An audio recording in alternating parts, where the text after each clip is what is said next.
घारगाव police ठाण्याच्या हद्दीत अवैधरित्या वाळू वाहतूक करणाऱ्यांवर घारगाव पोलिसांनी कारवाई करत ट्रॅक्टर ट्रॉली व वाळूसह एकूण 2,93,000 रुपयांचा मुद्देमाल जप्त केला आहे। या प्रकरणी नवनाथ वसंत रोडे राहणार एठेवाडी खंदरमाळ तालुका संगमनेर यांच्याविरुद्ध गुन्हा दाखल करण्यात आला आहे।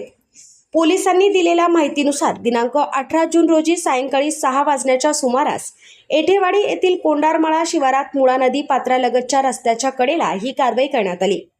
नवनाथ रोडे हा विना नंबरच्या लाल रंगाच्या आयशर कंपनीच्या ट्रॅक्टरला लाल रंगाची ट्रॉली जोडून त्यामध्ये वाळूची बेकायदेशीर वाहतूक करत असल्याचे पोलिसांना आढळून आले।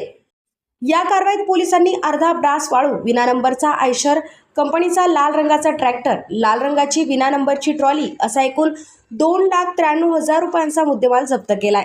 या प्रकरणी पोलीस कॉन्स्टेबल सुभाष बोडखे यांनी दिलेल्या फिर्यादीवरून नवनाथ वसंत रोडे यांच्याविरुद्ध गुन्हा दाखल करण्यात आला आहे।